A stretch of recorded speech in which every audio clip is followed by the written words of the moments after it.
தொழுகை. எனவே இங்கே ரசூலுல்லாஹ் ஸல்லல்லாஹு அலைஹி வஸல்லம் தொழுகை என்பதுவே இந்த உயிரோட்டத்தை கொண்டிருப்பதுதான். நான் ஒரு அப்பாவியாக மிகவும் எளிமையானவனாக அல்லாஹ்வோடு ஒப்பிடும் போது ஒப்பிட முடியாத அளவுக்கு சின்னவனாக நிற்கிறேன் என்ற உணர்வு, பிரார்த்தனை புரிகிறேன் என்ற உணர்வு, அழுது கெஞ்சி கேட்கிறேன் என்ற இந்த உணர்வு, என்னுடைய கையை கட்டிக்கொண்டு நான் அல்லாஹ்வுக்கு முன்னால் யா அல்லாஹ் யா அல்லாஹ் என்று இப்படி சொல்வதுதான் தொழுகை என்ற இந்த உணர்வோடு நிற்க வேண்டும். ஃபமன் லம் யஃஅல் ذلك ஃபமன் லம் யஃஅல் ذلك ஃபஹிய ஹிதாஜுன். யார் அதனை செய்யவில்லையோ அந்த தொழுகை குறைபாடுகள் நிறைந்தது என்று ஸல்லல்லாஹு அலைஹி வஸல்லம் சொன்னார். எனவே தொழுகை என்றாலே ரசூலுல்லாஹ்வுடைய கருத்து இந்த உணர்வு உள்ளங்களில் வந்து உள்ளத்தில் வந்து அதனோடு நின்று ஒருவன் தொழுதால்தான் அது உண்மையில் தொழுகையாக அமையும் என்று ஸல்லல்லாஹு அலைஹி வஸல்லம் அவர்கள் இன்னமஸ் ஸலாத்து தொழுகை என்பதுவே இதுதான் என்று சொன்னார். அரபு மொழியில இன்னமா என்று சொன்னால் அதுவே அது இதுதான் தொழுகை. இன்னமஸ் ஸலாத்து தொழுகை என்பதுவே என்றுதான் அதற்கான பொருள். எனவே மதிப்புக்குரிய சகோதரர்களே, ஸல்லல்லாஹு அலைஹி வஸல்லம் அவருடைய கருத்துப்படி தொழுகை என்பது இந்த பண்புகளை கொண்டது. தமஸ்குன், துஆ, ததர்ரு, அல்லாஹும்ம அல்லாஹும்ம என்று சொல்வது இதுதான் தொழுகை. இந்த பண்பு மனசிலே வராவிட்டால் அந்த தொழுகை நாங்கள் ஏற்கனவே பார்த்தது போல அந்த தொழுகையாளி களவாட வந்திருப்பவன், ஒரு திருடன். அதாவது தொழுகையாளி என்ற தோற்றத்தில் வந்து ஒரு திருடன் அஸ்வா உன்னாசி சரிக்கத்தன் அல்லது யஸ்ரிகு ஃபீ ஸலாத்தி என்று ஸல்லல்லாஹு அலைஹி வஸல்லம் சொன்னதாக நாங்கள் ஏற்கனவே பார்த்தோம். எனவே தொழுகை என்பதுவே ஸல்லல்லாஹு அலைஹி வஸல்லம் கருத்துப்படி இதுதான் சொன்னார். நாங்கள் இவ்வளவு நேரம் பார்த்த அனைத்து ஹதீஸ்களும் குமுள்ள ஆதாரம் எல்லாம் போட்டு கொண்டு வந்தோம். ஆனா இன்னும் கொஞ்சம் நாங்க சொல்றோம், இந்த ஹதீஸ்கள் இமாம் சுயூத்தி அல் ஜாமியுல் கபீர் அல் ஜாமியுல் சகீர் என்ற புத்தகங்கள் காணப்படுது. அந்த புத்தகத்தை மீளாய்வு செய்து நவீன கால முஹத்திஸ் சஹீஹுல் ஜாமியுல் சகீர் என்று நாசிருத்தீன் அல்பானி ஒரு புத்தகத்தை எழுதியிருக்கிறார். அதே போன்று சஹீஹு தர்ஹீபி ஒ தர்ஹீப் என்று சொல்லி அதே நாசிருத்தீன் அல்பானி இன்னொரு புத்தகத்தை ஆய்வு செய்து எழுதி ஆதாரபூர்வமான ஹதீஸ்கள் தொகுத்த அந்த ஹதீஸ் கிரந்தங்கள் இருந்துதான் நாங்கள் இப்போது பார்த்த எல்லா ஹதீஸ்களையும் இங்கே கொண்டு வந்தோம். எனவே இவை மிகவும் ஆதாரபூர்வமான ஹதீஸ்கள் என்பதில் எந்த விதமான சந்தேகமும் கிடையாது. எனவே அந்த வகையில் தொழுகை என்று சொன்னாலே உயிரோட்டமாக அமைந்திருந்தால்தான் ரசூலுல்லாஹ்வுடைய கருத்துப்படி அது தொழுகையாக அமையும். உயிரோட்டம் இல்லாத தொழுகையாக அது அமைந்தால் அந்த தொழுகை ஒன்று நிறைய குறைபாடுகள் கொண்டதாக இருக்கும், அல்லது தொழுகையாகவே இருக்காது. அந்த தொழுகையாளியை ஆக மோசமான திருடன் என்று சொல்லலாமே தவிர தொழுகையாளி என்று சொல்ல முடியாது என்று ஸல்லல்லாஹு அலைஹி வஸல்லம் அவர்கள் இந்த ஹதீஸ்களினூடாக சொன்னதாக நாங்கள் பார்த்தோம். இப்போது நாங்கள் இன்னும் ஒரு உண்மையை இங்கே சொல்வோம். அல் குர்ஆனிலே நாங்கள் தொழுகையை பற்றி சொல்கின்ற எல்லா இடங்களிலும் அது இகாமத்து ஸலா என்றுதான் சொல்லும், அல்லதீன யுகீமூன ஸலா என்றுதான் சொல்லும்.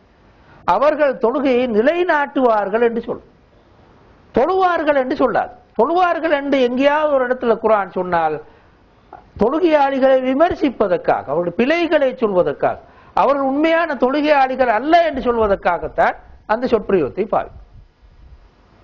குர்ஆன் தொழுகையை நிலைநாட்டுதல் என்று பாவித்ததற்கான காரணம் இதுதான். ஏற்கனவே நாங்கள் சொன்ன ஸல்லல்லாஹு அலைஹி வஸல்லம் அவர்கள் சொன்ன அந்த விளக்கங்கள் தான் அதற்கான காரணம். வெறுமனே தொழுவது அல்ல, தொழுகையை நிலைநாட்டுபவனாக அவன் இருக்க வேண்டும் என்பதனைத்தான் ஸல்லல்லாஹு அலைஹி வஸல்லம் அவர்கள் சொன்ன இந்த ஹதீஸ்களிலிருந்து நாங்கள் புரிந்து கொள்கிறோம். எனவேதான் குர்ஆனும் இகாமத்து ஸலா என்று சொன்னார்.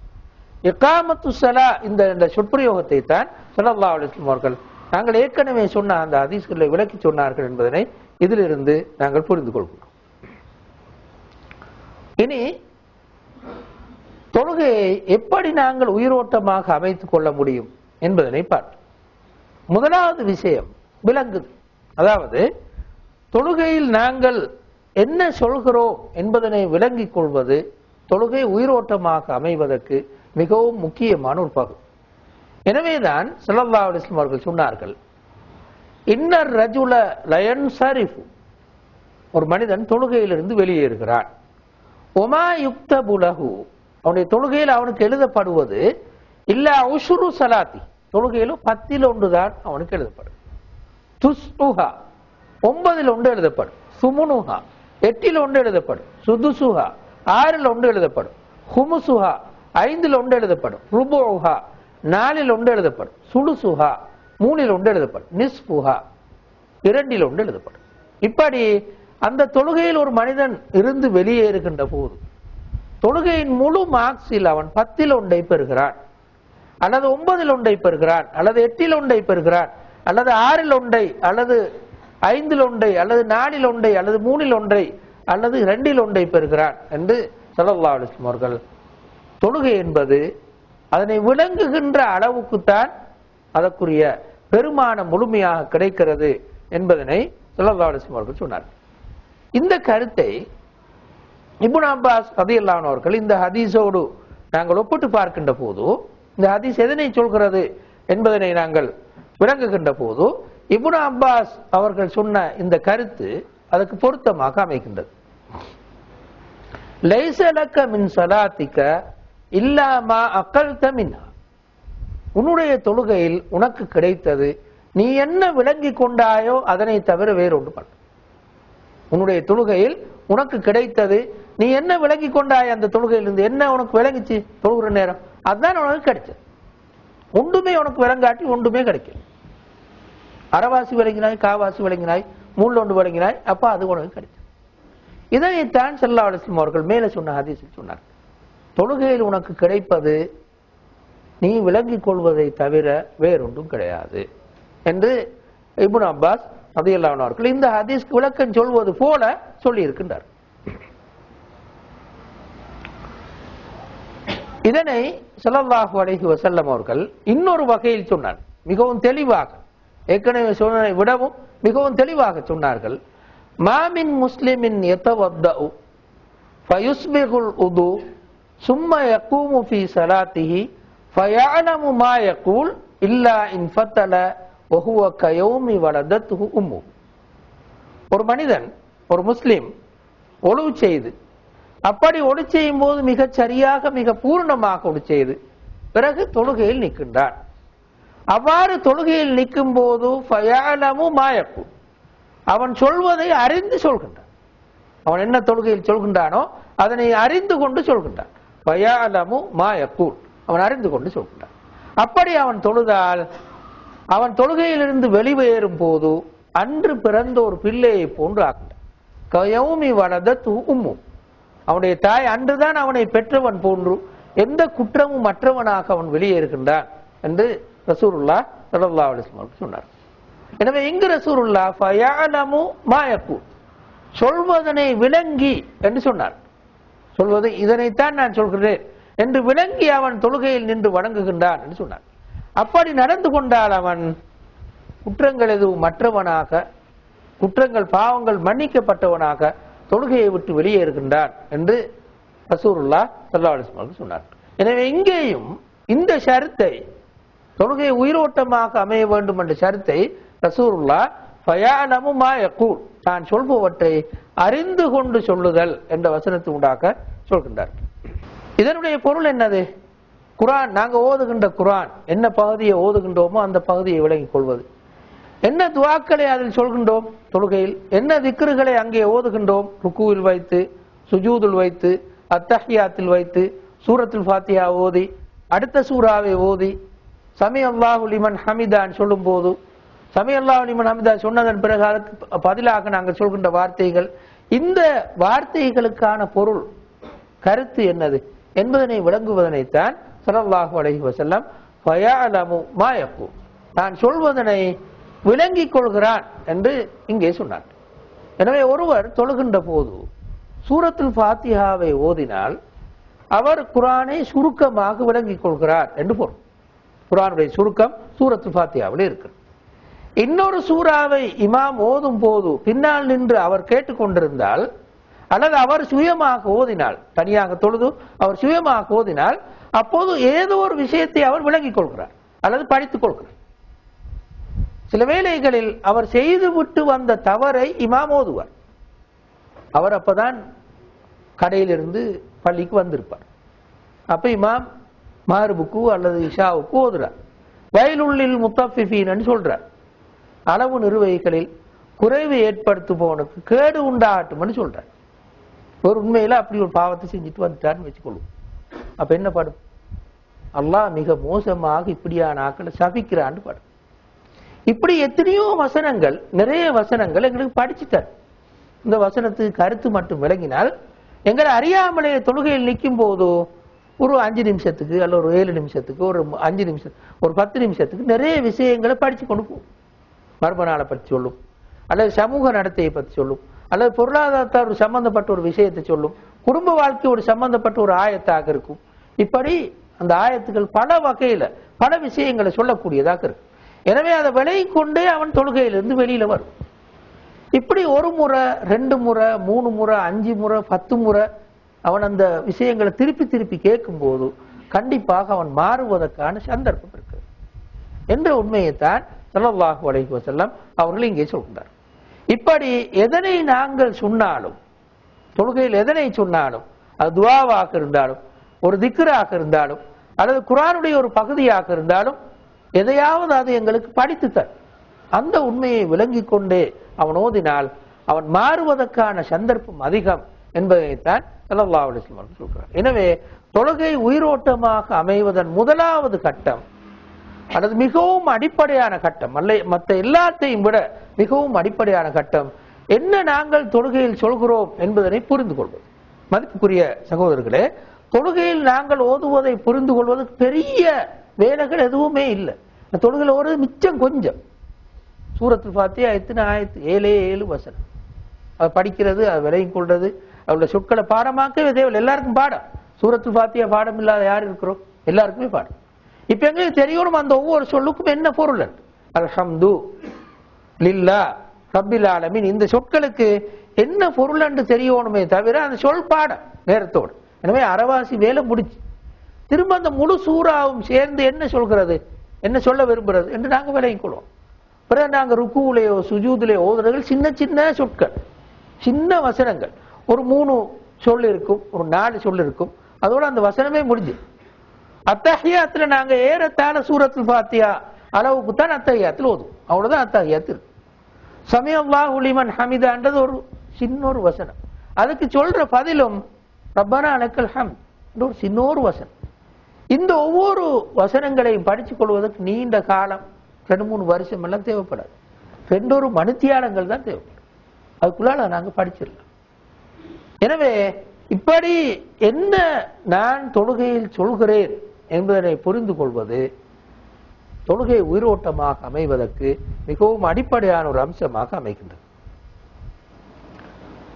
இரண்டாவது,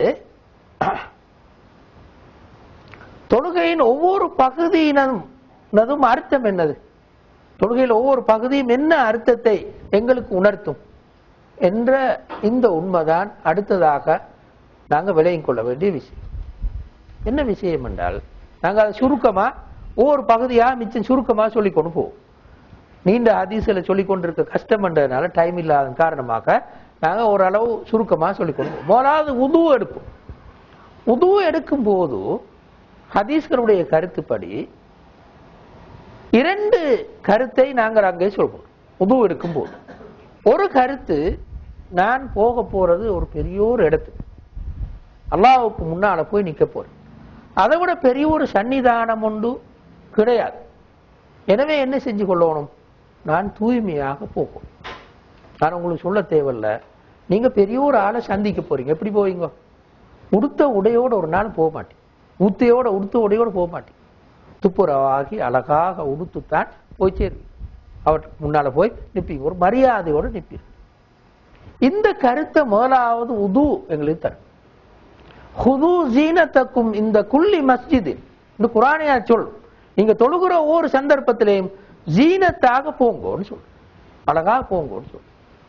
அழகா போறதுல முதலாவது விஷயம் என்னது, உடல் துப்புரவாக இருக்கும், சுத்தமாகவும் அழகாகவும் இருக்கும். எனவே இந்த கருத்தை முதலாவது எங்களுக்கு இந்த ஹதீஸ், இந்த செயற்பாடு உது எங்களுக்கு தரும். எனவே உது இருக்கிற முஸ்லீம் இந்த கருத்தை முதலாவது கவனத்தில் கொள்ளும். நான் அல்லாஹ்வுக்கு முன்னால போய் நிற்க போறேன், எனவேதான் என்னை நான் சுத்தப்படுத்திக் கொள்கிறேன். இரண்டாவது என்ன கருத்து? நிறைய ஹதீஸ்களின் படி, இந்த ஹதீஸ் ஒவ்வொன்றையுமே நாங்கள் கொண்டு வரல, ஒரு ஹதீஸை மட்டும் இன்ஷா அல்லாஹ் பின்னால தருவோம். இவ்வளவு நேரமாக என்ற உறுப்புகள்ல என்னுடைய மனோ இச்சைகளின் காரணமாக பல பாவங்கள் பரவி போயிருக்கு. கையில் இருக்கும், கண்ணில் இருக்கும், தலையில் இருக்கும், காலில் இருக்கும், இப்படி பல இடங்கள்ல நான் இவ்வளவு நேரம் இருந்தேன். லொஹர்லேருந்து அசராக மட்டும் இருந்தது, அசர்லேருந்து மாறுபாக மட்டும் இருந்தது, சுபரிலிருந்து லொஹராக மட்டும் இருந்தது. இந்த கால பிரிவுக்குள்ளால மனோ இச்சைகள் பலதுடைய தாக்கங்களின் காரணமாக கண்ணாலேயோ கையாலேயோ காலாலேயோ தலையாலேயோ இந்த ஏதானும் ஒரு உறுப்புக்கு உள்ளே என்னுடைய பாவங்கள் படிந்து போயிருக்கு. இதை கழுவுவதும் ஒரு கருத்து, இந்த உதுவுடைய ஒரு கருத்து. அதனை நான் கழுகிறேன் என்பதும் ஒரு கருத்து. எனவே உது என்பது ஒரு பௌதீக ரீதியான செயற்பாடு மட்டுமல்ல, ஒரு ஆன்மீக செயற்பாடும் கூட. எனவே ஒழுவெடுப்பவர் நினைச்சு கொண்டே அதை கழுகணும் என்று ஸல்லல்லாஹு அலைஹி வஸல்லம் அவர்கள் கருதுகிறார். இது நீண்ட ஹதீஸ்கள்ல வந்திருக்குது. நாங்க இங்க ஒரு ஹதீஸை மட்டும் சொல்லுவோம். இது பல ஹதீஸ்கள்ல வந்திருக்குது, ஓரளவு நீண்ட ஹதீஸும் இருக்கு. ஒவ்வொரு உறுப்பாகவே சொல்லி காட்டி ரசூலுல்லாஹ் சொல்வார். அது அந்த நீண்ட ஹதீஸை நாங்க இங்க சொல்லல. ரசூலுல்லாஹி ஸல்லல்லாஹு அலைஹி வஸல்லம் பாவங்கள் கழுவப்பட்டு செல்வதனை ஒவ்வொரு உறுப்பாக சொல்லி இருக்கிறார். கையை கழுவும் போது, முகத்தை கழுவும் போது, தலையை மசூதி செய்யும் போது, இப்படி ஒவ்வொரு உறுப்பாக சொல்லி இருக்கிறார். ஆனா நாங்க ஒரு ஹதீஸை பொதுவாக சொல்லுவோம். தஹூரு ரஜுலு லி ஸலாத்திஹி யுகஃபிருல்லாஹு பி தஹூரிஹி துனூபஹு வ தபுகா லஹு ஸலாத்துஹு நாஃபிலத்தன். ஒரு மனிதன் தொழுகைக்காக சுத்தம் செய்யும் போது அந்த சுத்தம் செய்வதன் ஊடாக அல்லாஹு தஆலா அவனுடைய பாவங்களை அழித்து விடுகிறான்.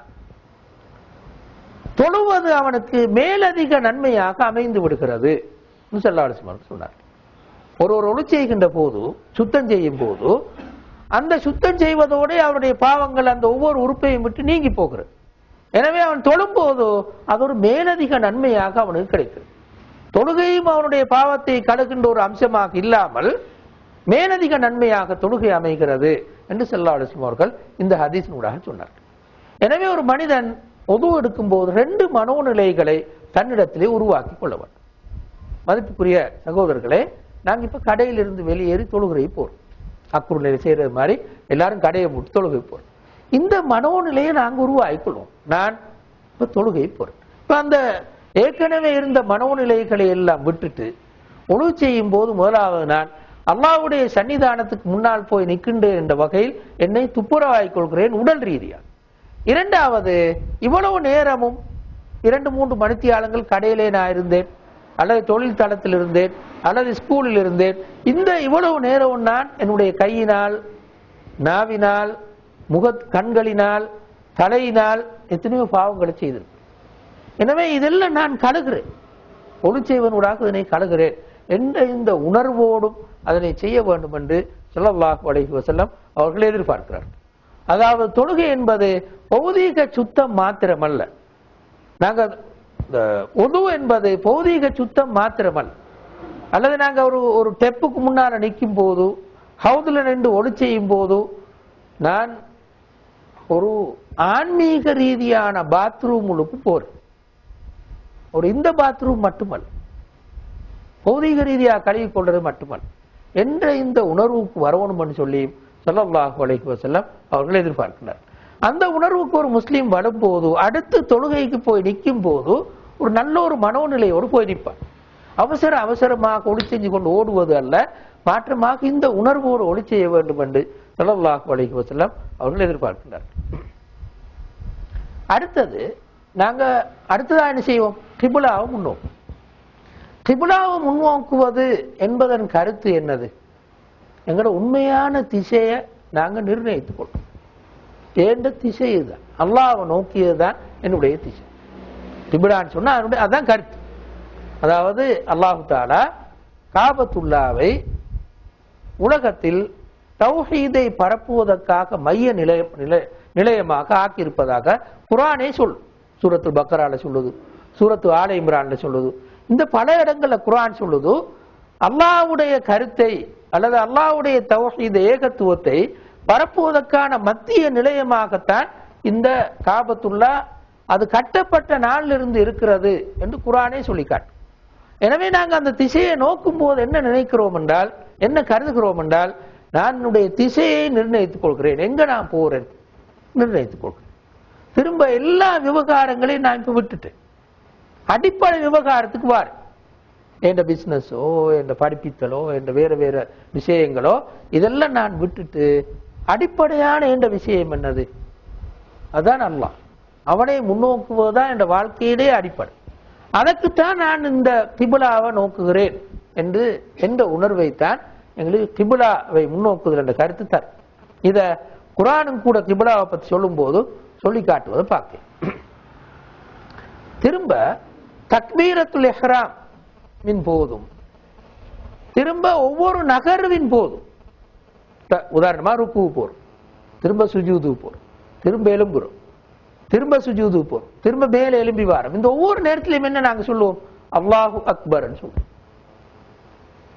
மதிப்புக்குரிய சகோதரர்களே, அதை உணர்வோடு சொல்லிக்கொண்டே வந்தார் என்ன கருத்தை கொடுக்கும்? மோலா சொல்லுங்க, ஸல்லல்லாஹு அலைஹி வஸல்லம் அவர்கள் தக்பீரத்துல் இஹ்ராம் என்று சொன்னார். ஏனைய அனைத்தையுமே தடுத்து விடுகின்ற தக்பீர் என்று சொன்னார். இந்த என்ன பொருள்? அதாவது மற்ற விவகாரங்கள் எல்லாம், உலக ரீதியான விவகாரங்கள், மற்ற மனோநிலைகள் எல்லாவற்றையும் அப்படியே தடுத்து நிறுத்திவிட்டு, பள்ளிக்கு வெளியில எப்படி செருப்பை கலட்டுறோமோ அதே மாதிரி மனசில் இருக்கிற விஷயங்கள்ல இயன்ற அளவு கலட்டி விட்டு, இயன்ற அளவு வெளியில் வைத்து விட்டு பள்ளியின் உள்ளே வரும்.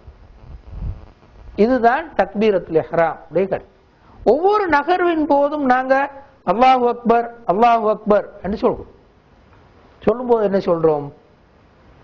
நாங்க ஒவ்வொரு நாளுமே அல்லாஹ்விடத்துல நுழைய ஆரம்பிக்கும் போது, நாங்க உதாரணமா சொல்லுங்க, ஒரு குறிப்பிட்ட நபர்கிட்ட போறோம், உள்ளூர் போறோம், என்ன சொல்லுவோம்?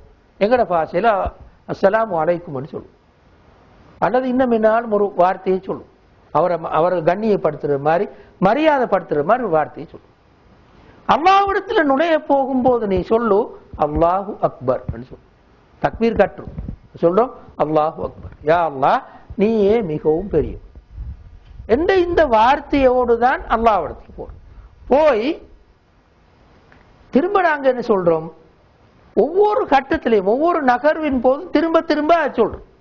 ருக்கு போறோம் அல்லாஹு அக்பர் சொல்றோம், திரும்ப நிலைக்கு வாரோம், திரும்ப சுஜூது போறோம், திரும்ப திரும்ப ஒவ்வொரு கட்டமா மாறி மாறி போகும்போது சமி அல்லாஹு லிமன் ஹமிதா என்ற ஒரு இடத்தை தவிர மற்ற எல்லா இடங்கள்லையும் அல்லாஹு அக்பர் அல்லாஹு அக்பர் அல்லாஹு அக்பர்னு சொல்றோம். ஏன் இது திருப்பி திருப்பி என்ன சொல்றோம்? யா அல்லாஹ் நீ மிகவும் பெரியவன், நான் மிகவும் சிறியவன்,